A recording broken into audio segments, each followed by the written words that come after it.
Chahi asigi June 19 phakraba matung June 18 gi ayuk pung 3 tabada Lilong Chajingi Laisang Hiden gi mafam amada asiba haksang oina hundok piramlaba Kim Educational Society Khangabo ke founder TIS Ibomcha Misiga mari lainana semkhiba JAC na ngasi ayuk pung 6 tagi kaukhiba pung nifu nipangi Thawal District banna mafam kharada mahusagi punsida akaiba pikre haina aikhoigi Thawal correspondent na report tawrakli Ningsing bayabadi JAC na misi asiga mari lainana lawkiba warep singi manungda ahum suba warepta JAC na lauthok liba General strike manung asida mari lainaba singna pakhum amata piraktaba taragadi Khangaboke apunba maira paibi club singna langla langjin phangdriba fawba asiba haksang lawdaba haina yanakibani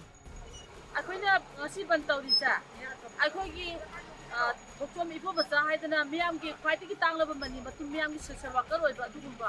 नुपा तो मफम मालां खंगदना हाटपीगिबा मागी लांगला लांगजिबा थोकरिबा फावबुदि अखोइ पखन बसेन कयागी organisation कया अम पुछलगा बायरा party club कुबला पुछलगा अखोइ पुंजनसे अदुम तंसनगनी हाइबा मिहार अदो